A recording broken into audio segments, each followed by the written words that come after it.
میں جو احتجاج ہے پاکستان تحریک انصاف کی مرکزی قیادت کا، اس کو تو بالکل ٹھیک یہ جو اینگل دے رہے ہیں لوگ کہ وہ اپنے آپ کو، بھائی جب آپ کو باہر نکل کر احتجاج کرنے کا موقع مل رہا تھا اس وقت آپ نے کتنا کر لیا تھا، اس سے تو میں کنونسڈ ہوں۔ اچھا دوسرا یہ ہے جو ڈیل کا تاثر دے رہے ہیں ان کا کام ہر بات کو کے اندر سے ڈیل نکالنا ہوتا ہے، تو وہ اس کو تو میں نل اینڈ وائڈ قرار دے دیتا ہوں نا۔ اگر کبھی کرنی بھی ہوتی خان صاحب نے تو ان کے پاس بڑا مارجن تھا، 3 سال کا مارجن تھا، ان 3 سال کے اندر کسی وقت بھی کر سکتے تھے۔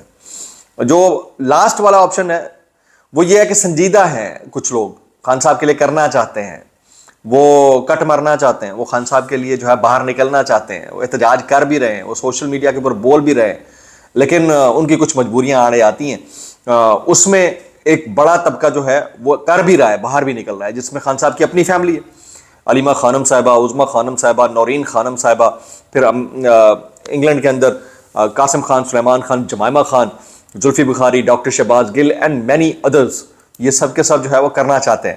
بلکہ اب جو سچویشن ہو گئی ہے ملک کے اندر، میں ابھی ایک صحافی کا ٹویٹ دیکھ رہا تھا، وہ تو کہتے ہیں کہ اتنا irreversible ڈیمیج ہو چکا ہے کہ یہ شاید اب یہ کنفرمیشن آ جائے گی کہ خان صاحب کی بینائی تقریباً نہیں رہی ہے کان کے اندر۔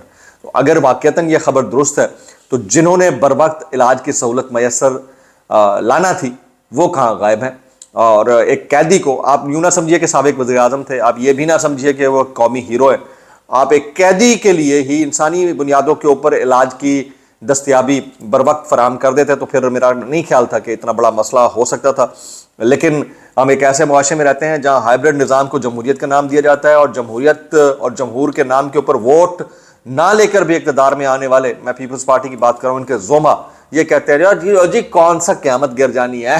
یہ میں بھی آگے چل کر آپ کے ساتھ ان کا ایک تراشا شیئر کروں گا کہ انہوں نے کیا فرمایا قمر زمان کارا صاحب نے، وہ آگے چل کر شیئر کروں گا۔ لیکن خان صاحب کی جو فیملی ہے اس میں Jemima Khan, Qasim Khan, Sulaiman Khan, they are seriously in talks with the human rights organisations right now. آج کے دن کی میں لیٹسٹ آپ کو دے رہا ہوں کہ بھونچال مچا ہوا ہے، کیونکہ اتنا کچھ ہو جانے کے باوجود ابھی کیونکہ سپریم کورٹ کے اندر رپورٹ ساری پیش کر دی گئی ہے، جس وقت آپ یہ ویڈیو دیکھ رہے ہوں گے ہو سکتا ہے اس وقت تک کوئی ڈائریکشن بھی آ جائے، لیکن ڈائریکشن آتے آتے اگر دیر ہو جاتی ہے اور واقعتاً ایک آنکھ کی بینائی سے خان صاحب محروم ہو جاتے ہیں، اور یہ irreversible ہے، یعنی ایون ٹرانسپلانٹ بھی کام نہیں کرتا ریٹنا کا، کارنیا تو ڈونیٹ ہو سکتا ہے، ریٹنا نہیں ہو سکتا، اس صورت میں پبلک کیا تاثر رکھے گی؟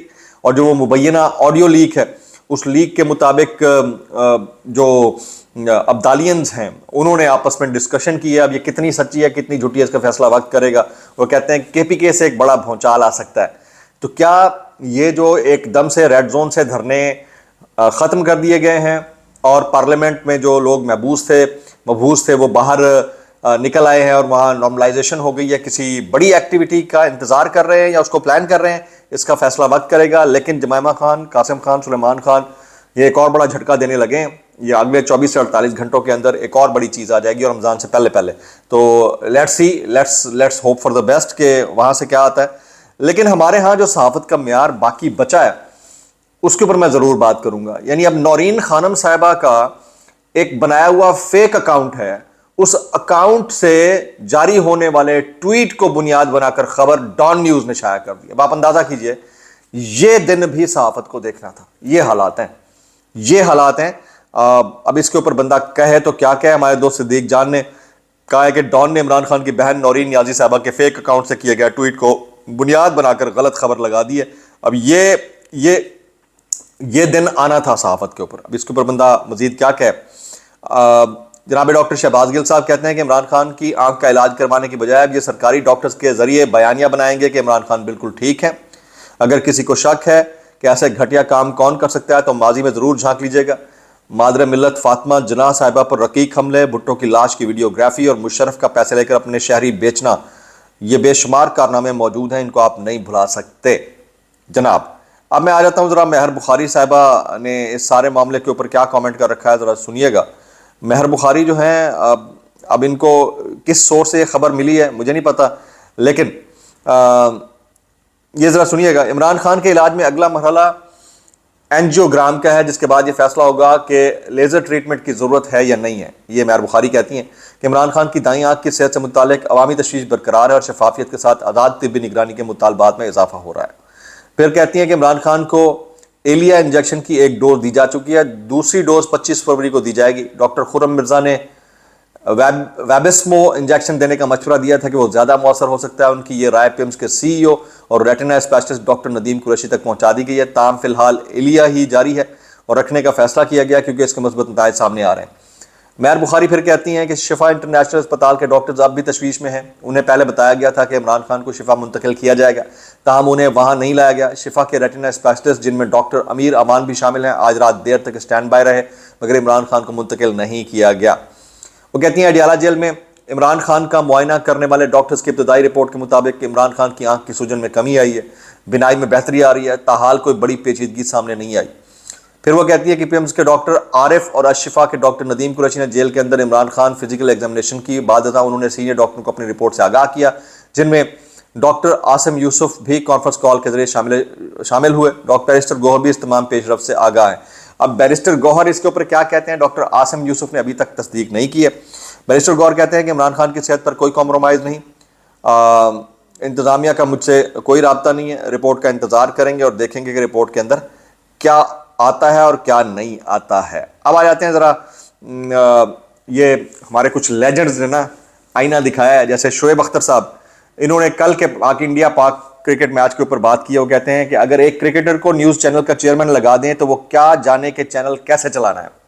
ایک بندے کو کرکٹ کا نہیں پتا مگر پاکستان کرکٹ بورڈ کا چیئرمین بنا ہوا ہے.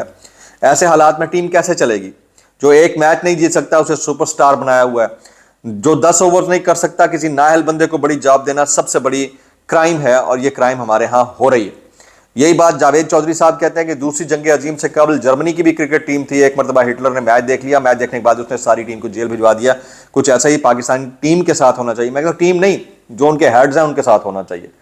اب مزید کچھ وائرل بیانات میں شامل کرتا ہوں. جیسے عمران ریاض کہتے ہیں کہ سہیل وڑائچ اور چند ٹاؤٹ دن رات کبھی منتیں کرتے ہیں, کبھی منہ سے جھاگ نکال کر مظلوم کو اسٹیبلشمنٹ سے ڈیل کے فوائد گنواتے رہتے ہیں. میں اتنا کہنا چاہوں گا کیسے کر لیتے ہو یار. ہارون رشید صاحب کہتے ہیں اتنی اذیت مجھے کربلا میں نہیں ہوئی تھی جتنی اہل کوفہ کی خاموشی پر. کوفہ ایک شہر نہیں بلکہ ایک خاموش امت کا نام ہے. ہر وہ شہر کوفہ ہے جہاں ظلم اور لوگ خاموش رہیں. یہ امام زین العابدین کا قول ہے. اب آ جاتے ہیں جی نجم سیٹھی صاحب کیا کہتے ہیں. وہ کہتے ہیں کہ یہ بحث چھوڑیں کہ آنکھ کا نقصان کتنے % ہو گیا. ڈاکٹرز نے کہا, فلاں نے یہ کہا. اگر عمران خان کی آنکھ کو نقصان ہو چکا ہے تو بڑی زیادتی ہے, نہیں ہونا چاہیے تھا اور علاج بہتر سے بہتر ہونا چاہیے. جبکہ قمر زمان کائرہ اور ایک اور ڈاکٹر صاحب ہیں جو عمران خان کے دور میں بڑی پوزیشن پر تھے, ان کے درمیان مکالمہ ہوا تو قمر زمان کہتے ہیں کہ کوئی قومی کرائسس نہیں آتا خان صاحب کے معاملے کے اوپر. میں اتنا کہنا چاہوں گا بھائی کر کیسے لیتے ہو یار. بلاگ سے اتنا ہی. میکسیمم کامنٹ دعا میں یاد رکھیے. السلام علیکم ورحمۃ اللہ وبرکاتہ.